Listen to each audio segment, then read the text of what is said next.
Le 1er décembre 2025, mesdames, messieurs, une fois de plus, bienvenue à ce énième numéro de votre tranche matinale très intelligente, Namasté. Comme on aime toujours le dire, il y a des tranches matinales, mais il y a aussi Namasté. Il y a des animations, des matinales, mais il y a aussi Namasté. Namasté à vous qui nous suivez de partout. Namasté qui veut tout simplement dire bonjour. Donc, Namasté à vous qui nous suivez de partout en République démocratique du Congo. Nous consommons bien évidemment plusieurs jours de cette année parce qu'il nous reste seulement 30 jours pour clôturer avec l'année 2025. L'année 2025 tend vers sa fin et donc pour cette raison, je vous souhaite déjà le vœu de bonheur à tous ceux-là qui ont été avec nous pendant le 1er janvier jusqu'à aujourd'hui. Nous sommes le 1er décembre et parce que nous allons achever avec vous cette année 2025 jusqu'au 31 décembre, nous serons avec vous ensemble pour commencer l'année 2026. Et donc, nous vous souhaitons déjà nos vœux de bonheur et surtout bon début du mois de décembre aussi à Charmela Bundo qui est ici avec moi. Charmela, ça va? Ça va bien, tonton HP. Bonjour à tous les fidèles. Moi, je vous appelle les fidèles des fidèles. Vous aimez trop la tranche au matinal. Namasté. Namasté à vous pour ne pas me répéter. Bonjour à vous. Bonjour à ceux-là qui habitent la commune de Bandalungwa. Vous êtes à Matete, vous êtes à Lembaskoche, en train de nous suivre. Bon au début de semaine à vous. Et surtout, nous vous souhaitons un très joyeux mois de décembre parce que c'est le dernier mois de l'année 2025. C'est le 1er décembre. Aujourd'hui, c'est la journée mondiale tonton HP de lutte contre le VIH-Sida. Okay. Faites un tour au PNMLS, pourquoi pas vous dépister. Non, si la vidéo est pour découvrir, au moins soyez informés de ce que vous êtes réellement. Kende Kakao Banganine. Oui, ok. Ah bon, cause à la zéro ignorante. Moi, je vous conseillerais de faire un tour. Ok, HPT. Tala, ok, boye, ozongi, bawala mutema. Alors, allez-y vous dépister quand même. C'était juste pour blaguer. Allez vous dépister. C'est très important de connaître son état de santé. Et si on est sain ou on est malade, c'est aussi une bonne occasion pour vous prendre directement en charge. Donc bo wanga na raté ki ata ozana ngona nzoto ko wanga na te yaneti comment neti mbongo ouais si dès comment neti mbongo mutandi magaza na mbongo azati ah le roi mbongo te mutandi magaza na mbongo mais moi j'ai mis Charmela, tu as l'argent là? Moi je connais une personne à j'ai l'argent. Joseph Kalupala lui il s'assume hein? Il dit j'ai l'argent, donc Kalupa la mine dit les sida aujourd'hui peut se guérir avec l'aide du Seigneur et puis médecine les a évolué. À tout moment tu peux être guéri de cette maladie. Si déjà quoi cancer sont aux yeux intervention divine, mais avec le VIH tu peux vivre au moins 20 ans. Donc il faut juste que l'on la mécanicien. C'est très important. Je pense que Jonas Minga va aussi se dépister. Parce que je ne pense pas. Il faut aller vous dépister. Alors, parce que nous commençons ici cette tranche matinale, on va commencer aussi avec une chanson chrétienne, toujours comme d'habitude.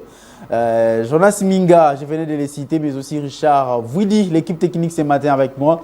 Et donc, on y va avec une chanson chrétienne et on se retrouve tout juste après pour commencer cette tranche matinale. Namasté.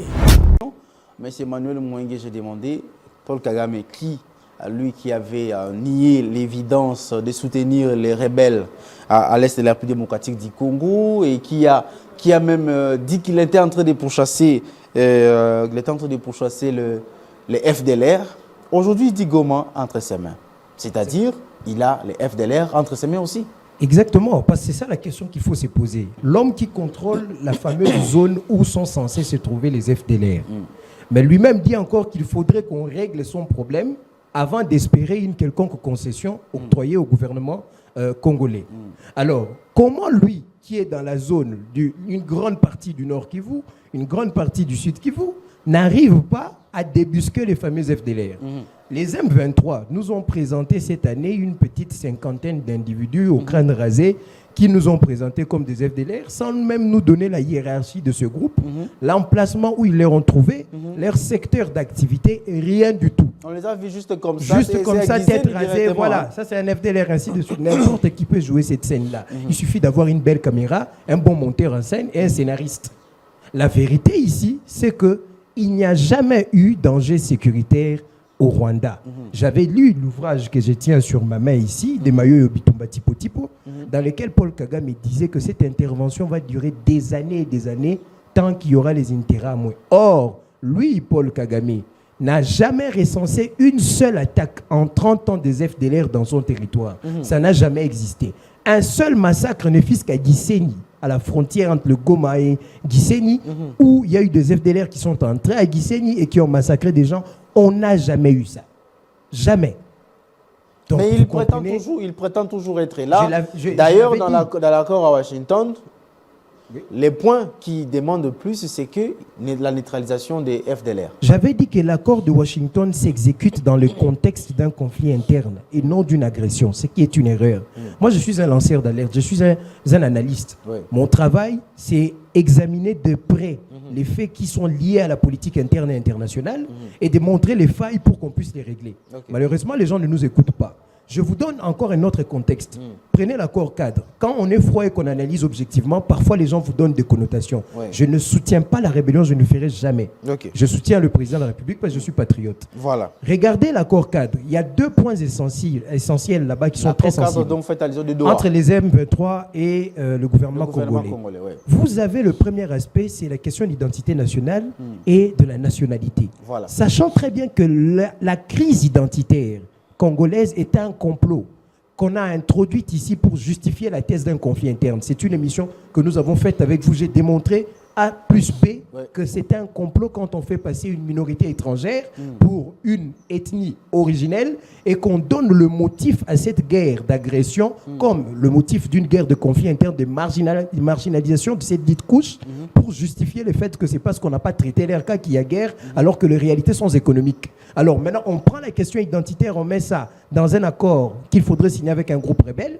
Or, les questions de nationalité, les questions identitaires sont des questions de souveraineté qui se traitent à l'interne. Moi, je pense que c'est presque un bradage de l'identité nationale.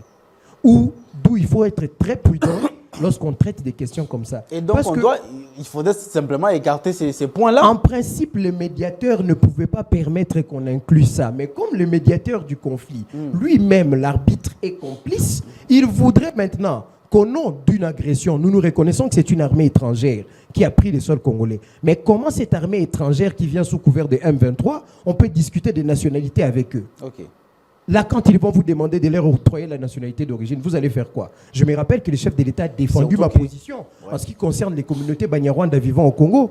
Ils sont éligibles à la naturalisation. Mais la bonne question aujourd'hui, il faut se poser la question de savoir qui sont ceux qu'on appelle les Banyamulenge. Surtout qu'il n'existe aucune ethnie d'origine appelée Banyamulenge.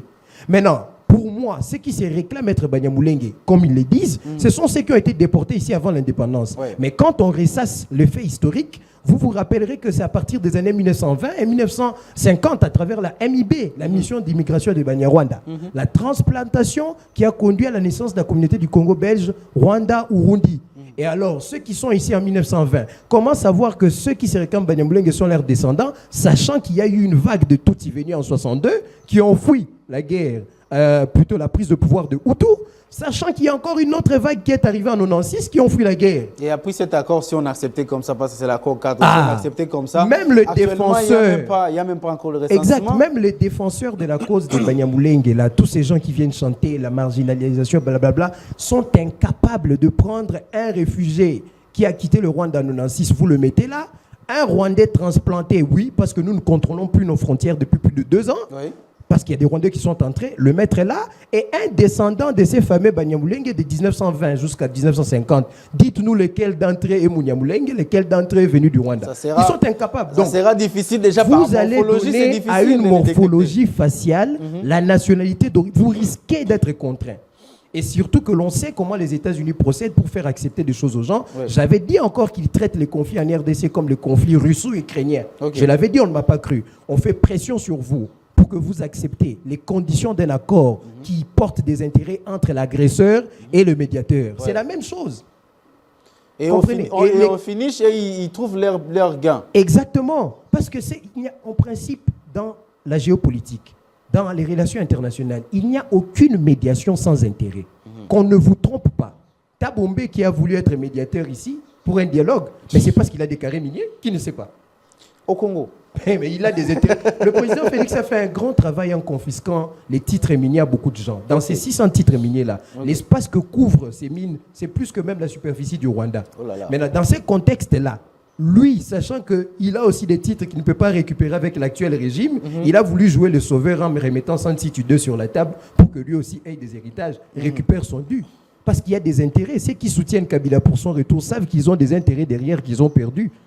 Alors, parlons quand même de cet accord de Washington. Le président de la République en Serbie, il a quand même fait une déclaration que je ne vends pas les pays aux étrangers. Exact. Donc, c'est que les gens sont en train de prétendre tout consort. Mais les dessous des cartes de cet accord, les dessous des cartes, l'image, donc l'image que donnent les États-Unis et les Rwanda, apparemment, on a comme l'impression qu'il y a quelque chose qui est derrière. Je l'avais dit, le processus se déroule dans une forme de complicité. La question d'intégrité territoriale que le chapitre 1 de l'accord RDC-Rwanda, le sous-point de cette question, c'est l'intégrité territoriale de la RDC. Ça vient en premier.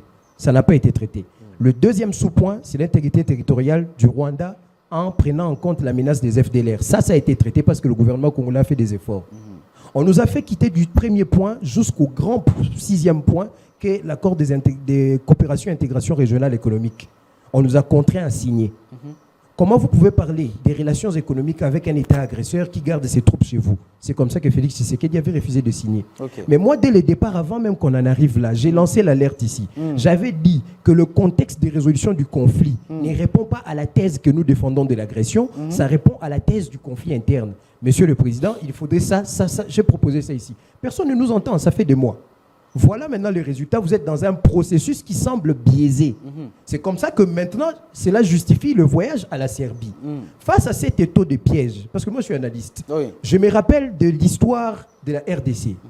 En 1980, Mobutu sentant que la guerre froide prenait déjà fin et que son utilité n'était plus comme auparavant avec l'Occident, qui n'était plus soutenu par l'Amérique, la France et les autres, il avait décidé de refaire les alliances géopolitiques, de faire un repositionnement géopolitique de manière stratégique.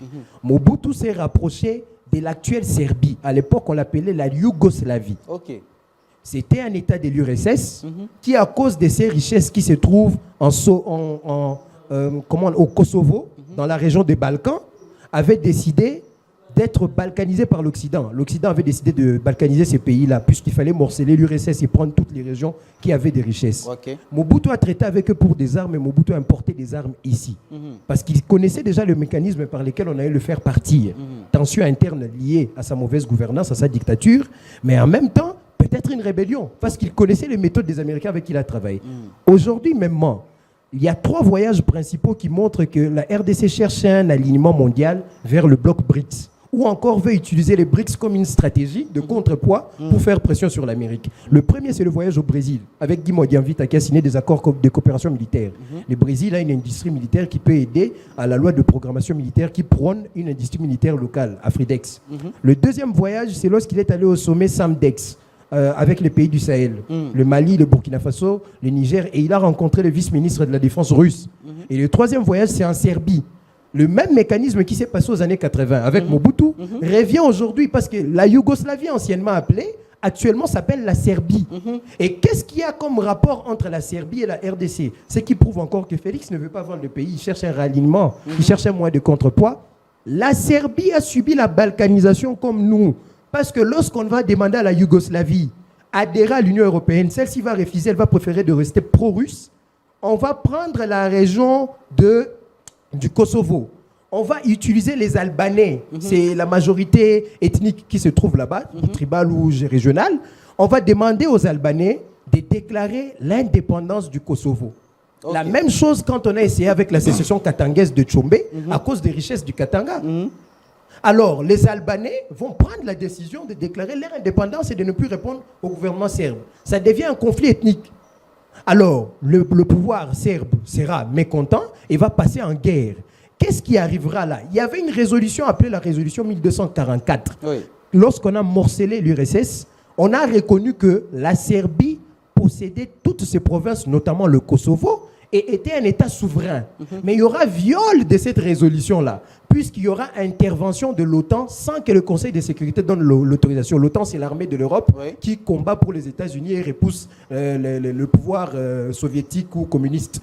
L'OTAN va débarquer et bombarder l'armée serbe. Ils vont tuer des gens et ils vont déposséder le Kosovo jusqu'aujourd'hui pour en faire un État sous tutelle provisoire du Conseil de sécurité.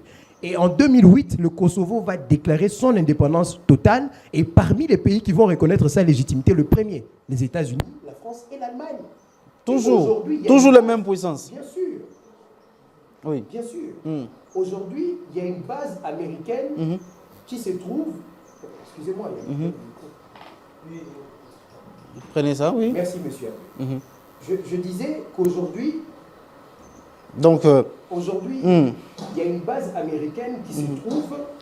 Voilà, on revient sur cette question parce que c'est très important. C'est très important. On va y revenir. Et Kosovo qui se déclare indépendant. Indépendant, exactement. Et aujourd'hui, il y a une base américaine qui se trouve dans la région des Balkans. J'ai oublié le nom. Attendez, je vais voir un peu mes petites... Oui, la base de Bond Steel. Et cette base sécurise justement le minerai du Kosovo qui sont en train d'être exploités. Donc, quand l'Amérique veut quelque chose, elle la prend. Et elle peut même traiter, organiser la guerre. Et c'est la politique du grand domaine. J'ai même apporté un ouvrage qui parle de cela. Si vous me permettez, on anticipe déjà. Oui, anticipons.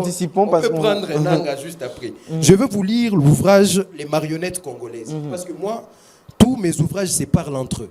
Ça, c'est les marionnettes congolaises. Voilà. De Nikes Kibelebe de Oka. Un grand auteur, je conseille aux gens de lire ces savants ici. Page 104.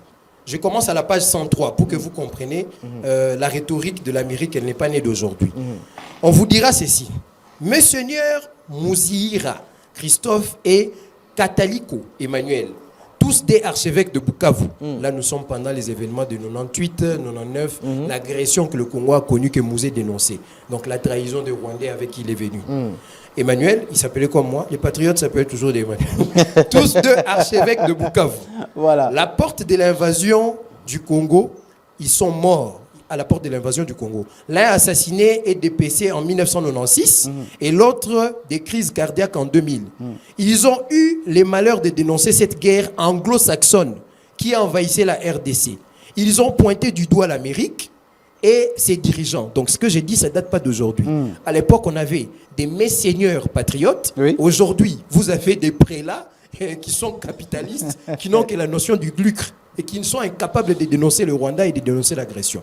L'histoire nous rappelle qu'en 1980, au Salvador, Monseigneur Oscar Romero et Monseigneur Alphonse, Oscar Romero, archevêque du Salvador, supplia le président Carter de ne pas fournir de l'aide militaire aux dictateurs qui multipliaient les massacres de population, car l'aide militaire durcissait la pression sur le peuple par les régimes dictatoriaux. Voilà. L'Amérique soutient les régimes dictatoriaux lorsque son intérêt y est. Puisque dans le Salvador, il y avait des ressources qui intéressaient l'Amérique. Et quand il n'y a pas son intérêt, il change de côté. Maintenant, pourquoi cette politique américaine et d'où elle vient? Je vais vous lire. Voilà. Kenan explique cette corrélation, c'est un auteur. Les droits de l'homme n'ont rien à voir avec la politique étrangère américaine. Comment comprendre cette attitude? Dans le monde réel, la stratégie mondiale des États-Unis a toujours été à la fois complexe et prudente. Dès 1939 à 1945, un groupe d'études baptisé Groupe d'études Guerre et Paix travaillait pendant 6 ans pour produire analyse et stratégie géopolitique détaillée. C'est avec la contribution personnelle du milieu des affaires américaines à l'élaboration de la politique extérieure des États-Unis. Ils conçurent alors le projet qu'on appelle le Grand Domaine. Le Grand Domaine. Ces grands domaines recouvraient toutes les régions destinées à subvenir aux besoins de l'économie américaine, c'est-à-dire l'espace mondial stratégiquement indispensable pour s'assurer de la maîtrise du monde. Or, la maîtrise du monde passe par les minéraux stratégiques. Qu'est-ce que l'Amérique va faire? Parce qu'en géopolitique, la guerre est un langage de la géopolitique qui vise à transformer l'ordre mondial, à rééquilibrer les rapports de force. C'est comme si, à travers la guerre, il y a passation de pouvoir entre une puissance précédente et une puissance entrante.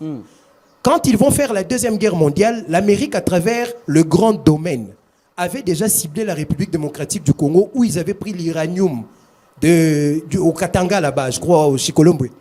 Avec cet uranium-là, ils vont faire la Deuxième Guerre mondiale et ils vont la gagner. De 1939 jusqu'en 1945, là c'est en 1939, avant même qu'on largue la fameuse bombe atomique, l'Amérique va recenser tous les endroits où il y a les minerais stratégiques dans le monde, en Afrique, en Europe, en Asie. Et ils vont détailler le plan pour contrôler ces minerais pendant 100 ans, presque un siècle. Ils vont mettre en Irak pour la guerre, ils vont faire ceci.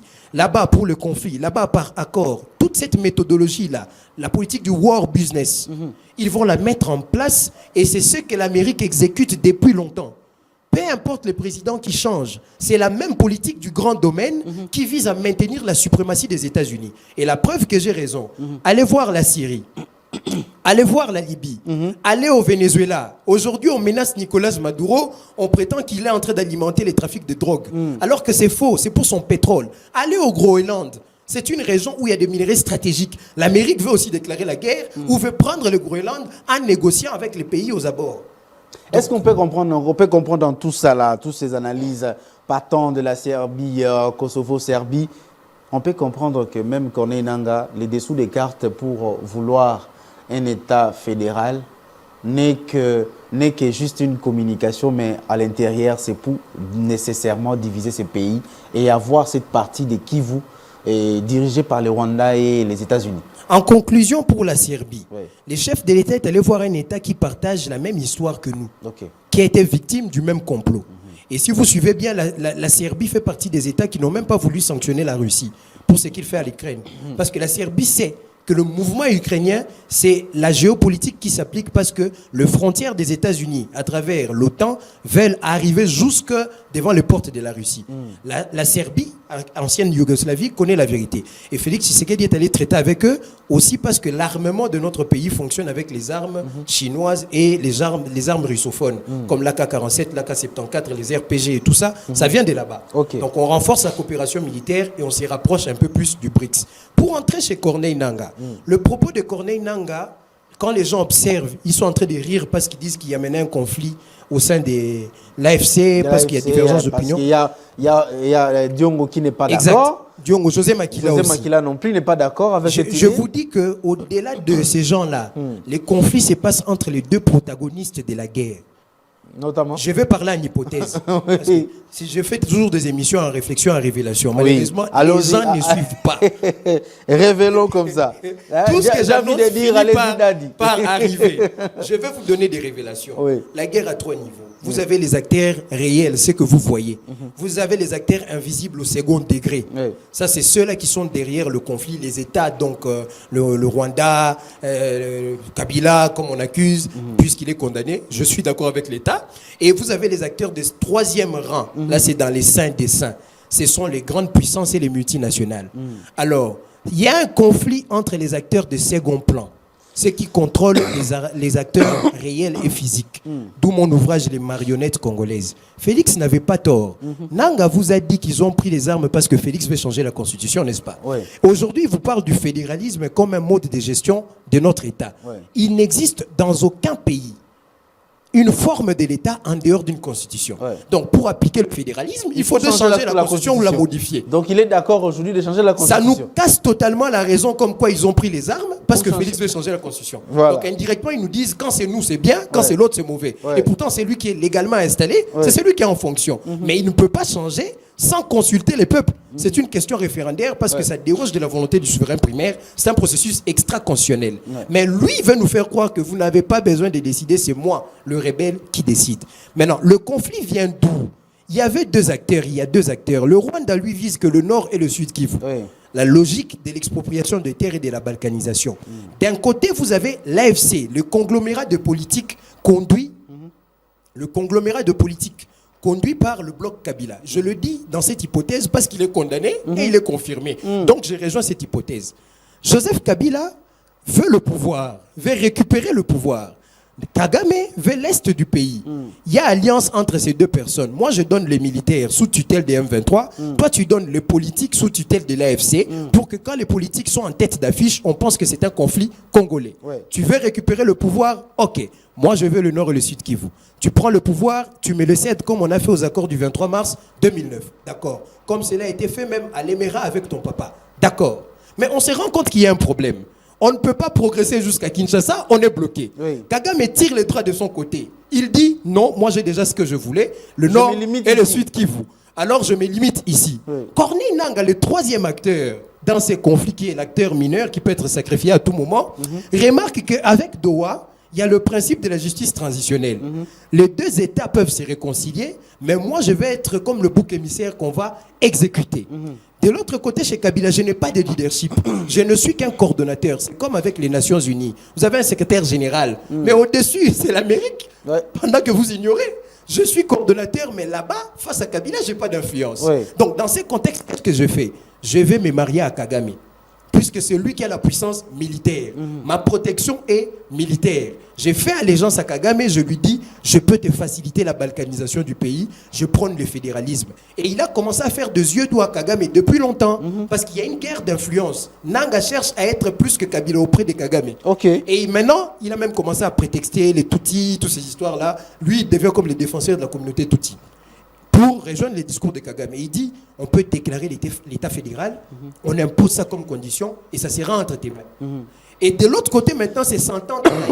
L'autre camp dit, mais nous, on n'a pas atteint l'objectif. Vous voulez garder le fédéralisme. Pourquoi? C'est comme ça que vous verrez le Pero Luara, les José Makila, les Tous Diongo, ceux qui se rangent maintenant remettre contre- l'attention sur le problème d'homme. Ouais. Et dire que non, Félix doit partir. C'était ça le deal, c'était ça l'objectif. Ne vous limitez pas à avoir votre intérêt, tandis que nous, on n'est pas satisfait. Ok. C'est ça la Mais logique. c'est Manuel Moins, on ne pourra jamais finir Et avec... suivez José Makila, ce Oui. qu'il dit. Oui. Il dit non, ça c'est une rébellion qui ne défend plus les intérêts du peuple. Non, c'est une rébellion qui brise les accords avec vous. Deuxièmement, il dit c'est une entreprise obscure qui vise la balkanisation du pays. Et Makila, dans ses propos, parle de la guerre et de la rébellion. Lui qui ne voulait pas reconnaître que le Rwanda nous agresse, mais il parle de la guerre. La guerre avec qui? Puisque la rébellion, c'est que c'est l'FCM23. Est-ce que ce n'est pas la communication de Kagame qui fait aussi chambouler tout ça là, qui pousse à ce que chacun maintenant se dévoile officiellement? Parce que lorsque Kagame dit les Goma entre mes mains, c'est-à-dire que non, Non. tout est dévoilé. Ils ont toujours su que c'est Goma- peut-être maintenant les acteurs congolais se disent bon, ils ont peut-être la vérité. Car. Ils ont toujours su que Goma était entre les mains de Kagame. Le M23 AFC, c'est un agrégat d'intérêts qui cache des acteurs obscurs que je viens de citer ici. Maintenant qu'ils se rendent compte que le partenaire a déjà ce qu'il voulait et que maintenant il va apaisantir les négociations sur ce qu'il voulait là-bas à la table et que notre pion, qui est la figure des têtes de la rébellion, lui fait les yeux doux pour pouvoir s'éclipser de notre contrôle, c'est comme ça qu'il se tourne contre lui. Et je peux même vous dire que vous assistez au début de la première guerre inter-AFC-M23. Et demain, vous me donnerez encore raison, parce que j'ai toujours fait des prévisions. Demain, vous me donnerez raison. Nangaa sera soit exécuté si les deux parties arrivent à s'entendre. Ils vont se débarrasser de lui, parce que jamais l'autre camp acceptera qu'il ait un rebelle incontrôlable. Soit quand il y aura la paix, au nom de la justice transitionnelle, il va partir. Tout comme maintenant Nangaa cherche sa survie, c'est comme ça qu'il veut plaire à Kagame pour sa protection, mais il est condamné à mourir. Merci beaucoup, M. Manuel Mouengue. Nous allons nous arrêter là aujourd'hui. C'est vraiment intéressant, il faut aussi lire. Hein. Donc, lui, c'est un politologue, je ne l'ai pas présenté avant. Vous qui venez nous prendre juste après, c'est un politologue assistant à l'Université de Kinshasa. Et lorsque nous développons ce sujet, c'est beaucoup plus scientifique. Et nous touchons le point d'histoire et les analyses vraiment ancrées. Merci beaucoup. J'espère que prochainement, ça sera comme le pasteur Ben avec Chouchou. Oui, bien sûr, avec l'aide de Dieu. Avec Chouchou. Donc, on souhaite, on dit, hein, encore comme ça, donc nos sincères félicitations au pasteur Ben Mouengue avec Madame Mouengue Berti Bilenga. Ah, donc bébé, hein. Bébé Mouengue. Donc le couple B, nous vous souhaitons encore heureux mariage. Donc c'était comme ça le week-end. Donc heureux mariage à vous. Et oui, nous sommes à la fin et on se limite par là. On se limite par là. Tu sois vigilant pour l'accord, hein, moi j'insiste. Les questions de l'identité nationale, là, il ne faut pas blaguer avec ça. Voilà, on reviendra sur cette question d'identité nationale parce qu'on a seulement touché. On reviendra prochainement. Alors juste une transition et on prend les derniers invités et on se limite par là.